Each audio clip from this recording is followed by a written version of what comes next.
welcome back to the SinSters podcast. I, of course, am Betty Tucker, and today what we're going to be doing is continuing on the singled episodes of October.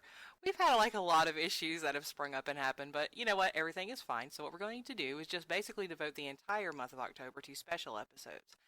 Um, so today I'm going to be reading stories for you guys again. So Betty telling stories, part two, and a lot of these are really they're scary. I A lot of them are really messed up, so I really hope that you enjoy them.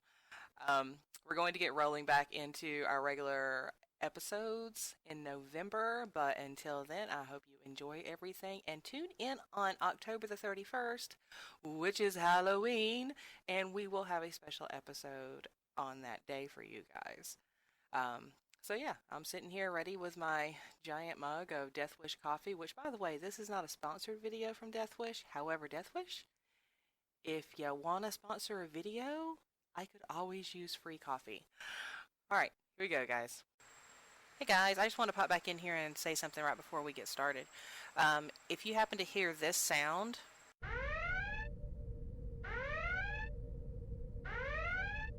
make sure you look at the screen because that is a trigger warning because there's some stories that they're pretty rough.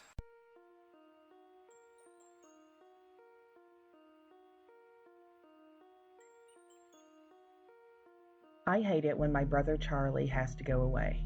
My parents constantly try to explain to me how sick he is, that I am lucky for having a brain where all the chemicals flow properly to their destinations like undammed rivers.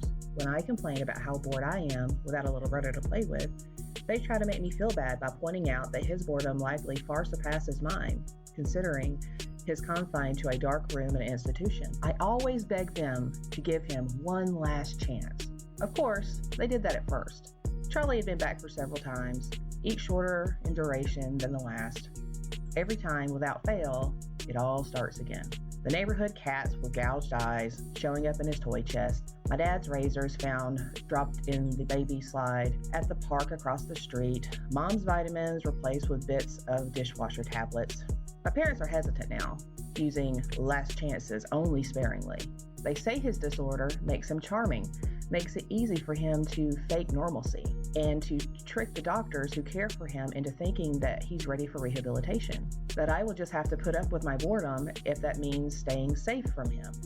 I hate it when Charlie goes away. It makes me have to pretend to be good until he comes back.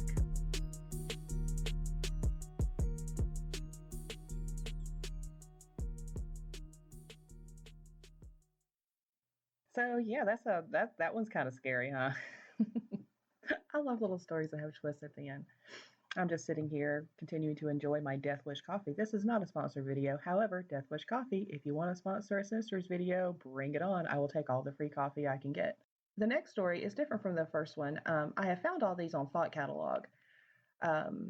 It's, yeah, hard to explain. I'll just read it to you.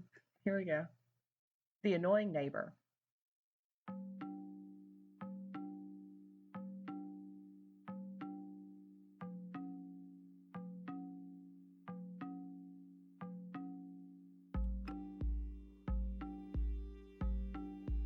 I used to live in a small building downtown.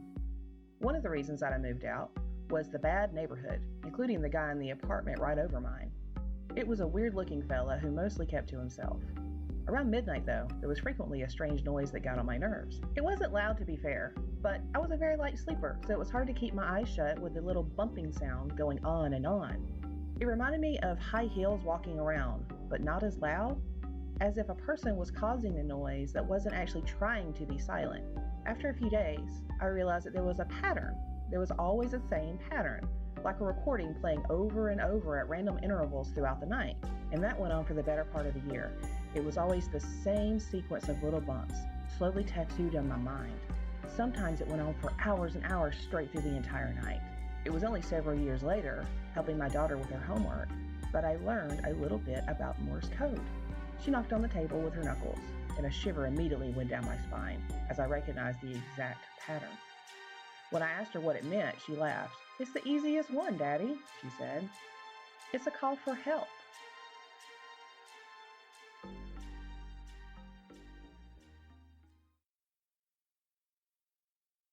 I begged you. Please, I'm begging you, I say, as the executioner only sighs and gives me a truly sorrowful look as he slides the IV into my arm. The chaplain sits beside me. Once he pushes the buttons, the drugs will be administered in quick succession. Unconsciousness will occur in roughly 30 seconds, and death soon thereafter, he explains. Even though I've heard it so many times. Any final words? Just, again, I beg you, do not do this, I said. The chaplain nods, sadly, sorrowful that I do not face my executioner with a clean conscience. That's the thing, though. I haven't murdered anyone. It's been that way my entire life. I don't know why, but whenever I accidentally hurt myself, others near me receive the wound. Once I got a paper cut in class that caused 3 people around me to bleed from their fingertips. In high school, I was in a car accident, and even though my side of the car wasn't hit, my girlfriend developed a broken leg. I'm always very careful. I take care of myself, trying to stay in the very best of health. But when I was mugged by the trio and he shot me in the face, their faces exploded, not mine. And when the cops came, they found me kneeling beside their bodies, trying to figure out what to do and stupidly holding the gun. Around 30 seconds after the execution started, I see both the executioner and the chaplain fall to the floor with a hard thump. I begged you, I say, sadly repeating myself.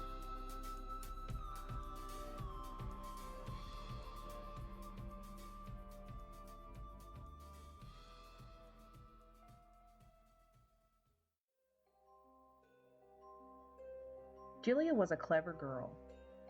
Julia knew she was smart. She was one of those clever children, the kind of child who figures out way too early that parents aren't as powerful and all-knowing. The first time she realized this was when she was scared. There had been a noise in her room, coming from underneath her bed or the closet. She ran down the hall, crying, "Mommy, Daddy!" "What's wrong, honey?" I heard a monster," Julia glubbed. She expected them to comfort her, or roll their eyes, or get annoyed. Instead, they jumped up immediately and raced down to her bedroom. They checked under the bed, inspected the windows, tested the locks, poked around and prodded, and scoured every inch of her room. Julia caught on quickly. She knew what they were doing. By taking her fear seriously, they were trying to show their little girl that she was safe and loved. They had probably read about this in some book. But the lesson Julia learned was that she had power. Therefore, waking her parents became a nightly event. Julia would scream and cry, they would rush to her bedroom, and Julia would hide her grin behind her tears. But not once did they find anything, and not once did they complain. One night, she could take it no longer. She burst into laughter when her dad fell down while examining the light fixture, as if a monster could fit up there. "What's so funny?" he asked, rubbing his backside. "You," Julia smirked. "You always believe me." Daddy wasn't angry. He looked at Mommy. "Once," he said quietly, "just once, we didn't believe your brother."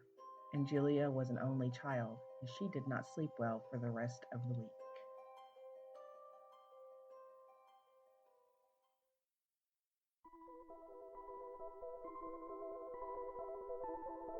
This new old house. We bought an old house, my boyfriend and I. He's in charge of the new construction, converting the kitchen into the master bedroom, for instance, while I'm on wallpaper removal duty. The previous owner papered pretty much every wall and the ceiling. Removing it is brutal, but oddly satisfying. The best feeling is when you get this long peel, similar to your skin, like when you're peeling a sunburn. I don't know about you, but I kind of make a game of the peeling, like for the longest piece before it rips. Under the corner section of paper in every room is a person's name and a date. Curiosity got the best of me one night, and I Googled one of the names and discovered that the person was actually a missing person.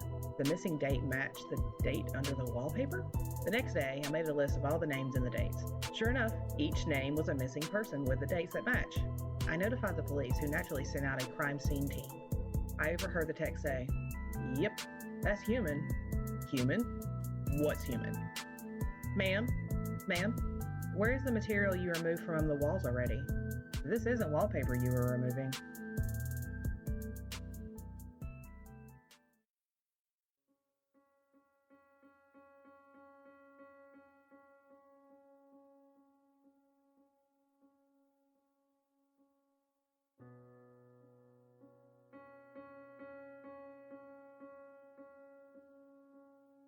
Timekeeper. He had been given a watch for his 10th birthday. It was an ordinary gray plastic wristwatch in every respect except for the fact that it was counting down. That is all the time that you have left in this world, son. Use it wisely. And indeed he did. As the watch ticked away, the boy, now a man, lived life to the fullest. He climbed mountains and swam oceans. He talked and laughed and lived and loved. The man was never afraid, for he knew exactly how much time he had left. Eventually, the watch began its final countdown. The old man stood looking over everything he had done, everything he had built. 5. He shook hands with his old business partner, the man who had long been his friend and confidant. 4. His dog came and licked his hand, earning a pat on the head for his companionship. 3. He hugged his son, knowing that he had been a good father. 2. He kissed his wife on the forehead for the last time. 1. The old man smiled and closed his eyes. Then nothing happened. The watch beeped once and turned off. The man stood there, very much alive. You would think at that moment he would be completely overjoyed. Instead, for the first time in his life, he was scared.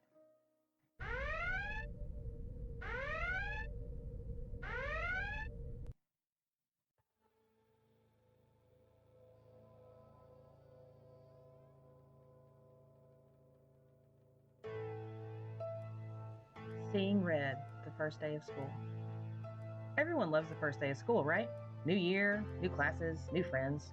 It's a day full of potential and hope before all the dreary depressions of reality show up and ruin the fun. I like the first day of school for a different reason, though. You see, I have a sort of power. When I look at people, I can sense an aura around them. The color outline is based on how long the person has to live. Most everyone I meet around my age is a solid green hue, which means they have plenty of time left. A fair amount of them have a yellowish, orangish tinge to their auras, which tends to mean car crash or some other type of tragedy. Anything that takes people before their time, as they say. The real fun is when the auras venture into the red end of the spectrum. Every now and then, you'll see someone who's basically a walking stoplight. Those are the ones who get murdered or kill themselves.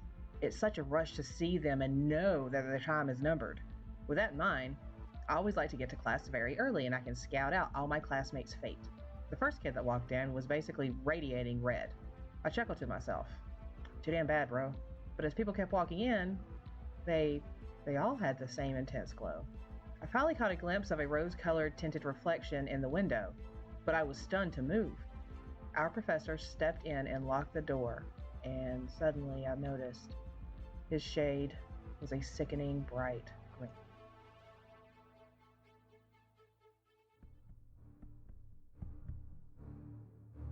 Aftermath. The pain ended quickly. I rose and tried to find my body, probably lying mangled underneath the metallic wreck. Dying in a road accident is definitely the worst way to go. So, how was your life? I heard a voice behind me. I turned around to find a woman smiling. So she could see me, I was pretty sure that she was a soul like me. She giggled. You look like you're taking it pretty well. I'm Cindy, by the way. I spoke evenly. What happens now? Heaven? Hell? She laughed louder. Before I could say anything, I heard a commotion far off. Cindy shouted, "Come on!" and she took off running. She turned and yelled, "Have you been good?" What? Have you done any good while you lived? Totally confused, I sputtered, I donated blood once. As we reached the sound of the noise, I was dumbstruck to find hundreds of people ripping each other apart in front of a hospital. I shouted, "What is happening here?" Cindy shouted, "Someone's giving birth here. Those are souls, fighting to get inside of the hospital so they can be born. But the baby? Listen to me. There's no baby until a soul penetrates it. So if no soul makes it inside, the shell is pronounced dead by the doctors." She continued, "Your fighting strength depends on your karma. So the soul of a rapist or a pedophile, etc., stands no chance whatsoever. They will never get a shell and will painfully wither away. Children are the most dangerous, though. Pure souls. Stay away from them during fights." But what about heaven and hell?" "This is hell," she said. "And more importantly, what you just left behind, that was heaven."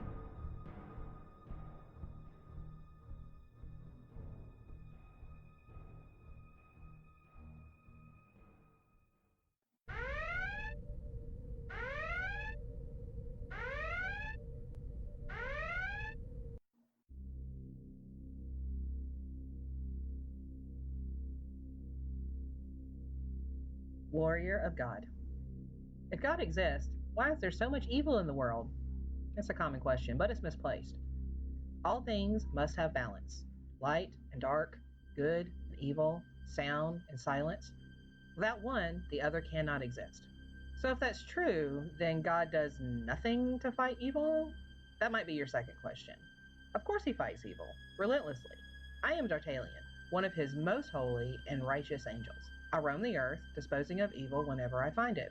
I kill the monsters you don't even want to know about. I crush them completely so that you can sleep at night. You humans have no idea how many of you live because of the work I do. But what about Stalin, Hitler, Ted Bundy, Jack the Ripper? Well, those are the minor ones I had to let live, for balance. The ones I destroy are just too horrible and vile to survive. What's funny is, while I would wager that you have never heard the name Dartalian in religious texts, I bet you've heard of me. Americans, for example, have their own name for me: sudden infant death syndrome.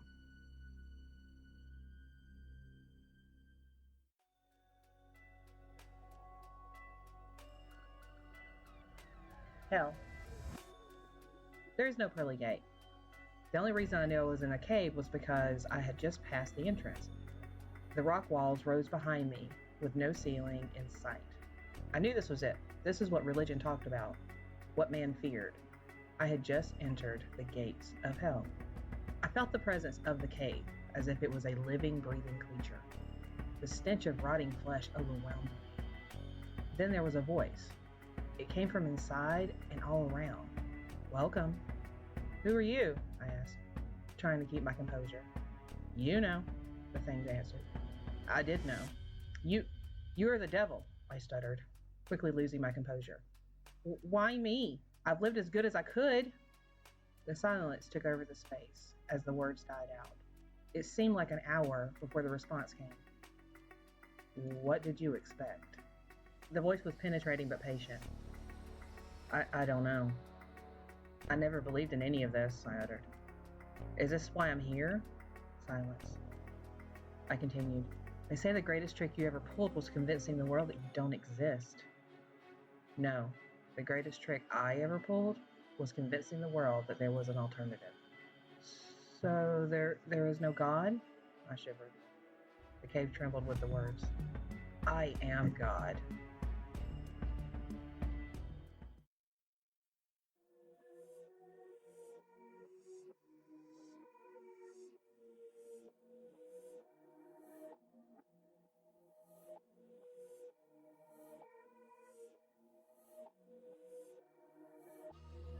Next time you'll know better. Have you ever walked into a room and found a vampire?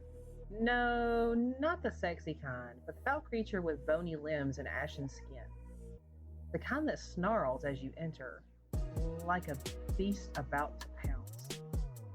The kind that roots you to your spot with its sunken, hypnotic eyes, rendering you unable to flee as you watch the hideous thing uncoil from the shadows. Has your heart started racing, though your legs refuse to move?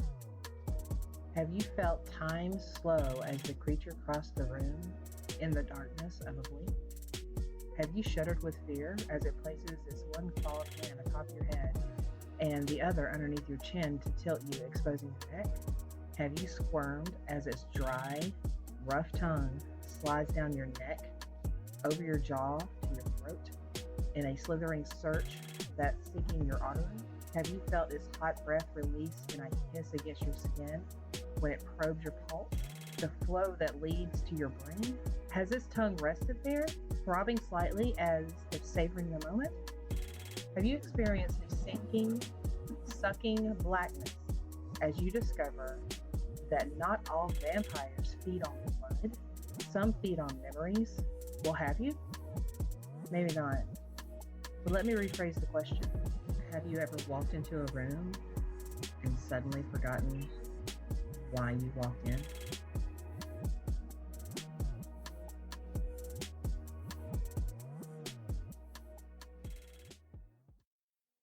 The regrets of a time traveler. I'm a time traveler. I was. You see, I was capable of traveling time however I please, past, present. I was a scientist with a great mind, I think. being the only person in my time, no pun intended, to discover time travel. I say I think because I don't really remember my past. When I discovered this ability, all I remember was euphoria. My vision sparked colors I had never seen before. My body displaced into millions of tiny particles, and suddenly, I'm in another dimension of time. Amazing, right?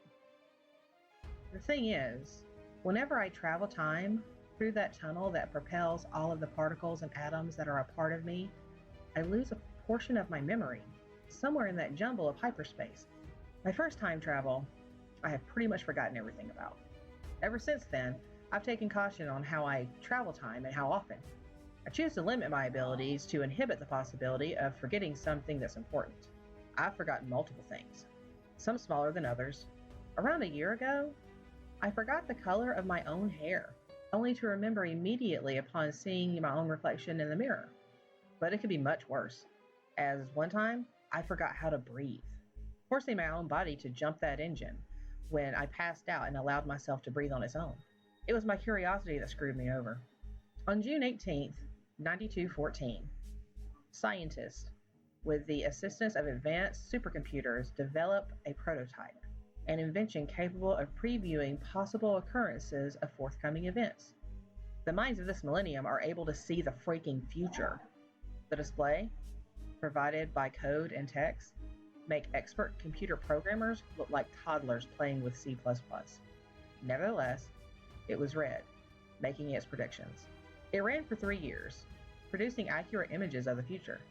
But in 9217, it ceased to continue. The image at the end was completely incoherent. Scientists theorize that this could be the end of existence, the complete opposite of the Big Bang. Religious wackos mark this as the coming apocalypse and the end of God itself. I wanted to know better. It provided a date and the year, and a hazy image of a dark and decaying Earth, just months before the end date. Being a time traveler, I enjoyed having the information no one else had. It made me feel wonderful. That's why I decided to go there, to find out what the hell happened and go write it down in the books. And I did. Boy, do I regret it. I was trembling. My bowels loosened, my stomach turned. I was terrified. Not because the tall man with the inhuman grin on his face was walking towards me, but because of the deafening screams that I heard in my ears that didn't resemble human. Not because I just found hell on earth, but because I forgot how to time travel.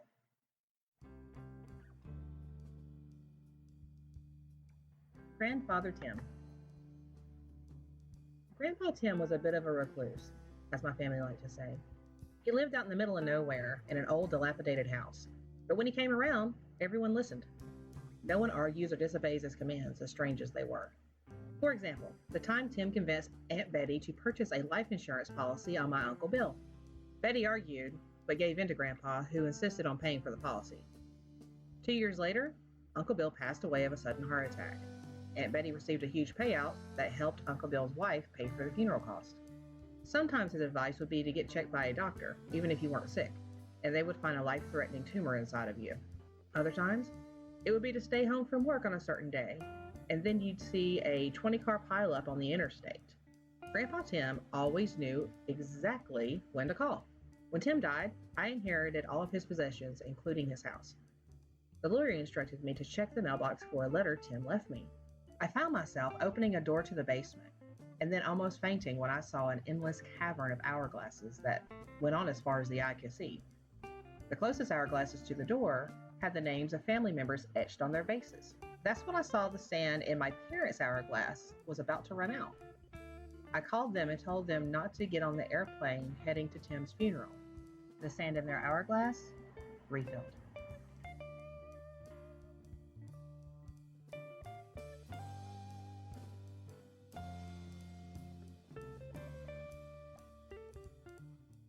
Simple thrills. The fortune teller was never wrong. If you have the money and the guts, she could show you the last moments right before you died.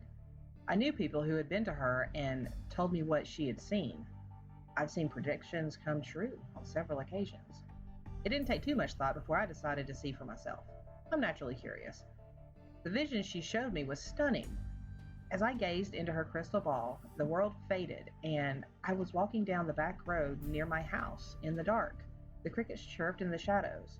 The crisp, cold air nipped at my nose, and then darkness. I didn't see how I died. The fortune teller said we didn't always see our deaths, sometimes just the moments before. The ball, she said, showed us what we needed to see. That vision changed my life. It's easy to take risks when you know they aren't risky. That back road I'm supposed to die on, that's not the only way to get to my house. All I had to do was avoid it and didn't have to worry about a thing. I could go bungee jumping and skydiving and swim with sharks without any worry of lasting harm. I was able bodied in my vision, so I knew nothing bad could happen to me. And the thrills were wonderful. But of course, thrills quickly stop becoming thrills when you take the danger away. Don't get me wrong, I still love extreme sports and risky adventures. I ran with the bulls last month. I had a blast. But lately, I've taken a different type of thrill. Once a month, after the sun goes down, I put on my coat and I take a walk right down the road. Yep, that road. As I walk down the road, I hear crickets chirp. I feel the cold wind blowing through my hair. I find myself undergoing a transformation. The solid, fearless foundation I have in the face of cliffs and sharks and charging bulls starts to fracture and crumble with every step I take. As I approach the spot where the fortune teller's vision goes black, I feel my chest tighten. The hairs on the back of my neck stand on end. The sound of crickets gives way to the thrum of blood as my heart frantically beats. I shudder and then close my eyes, waiting and wondering, is this the moment that I die? I continue to walk, eyes closed, and I brace for the icy sting of a blade or the fangs of some unknown beast. Fear floods my mind, and when I can take it no longer, I open my eyes, never knowing whether I will see the end of my street or a grinning visage of death. And for that glorious moment in time, I feel truly alive. And with that, that brings us to the end of Betty Telling Stories. I really hope that everybody liked it. Um, we will be getting back to the normal format soon. I just think it's kind of fun to play around in the month of October because everything is supposed to be spooky and, the veil is thinnest. So I hope you save up these stories actually and play them on Halloween. That being said, thank you for joining us. Make sure you like and subscribe and share and ring the bell and all that goodness. And check out our Instagram. All right. See you later. Bye.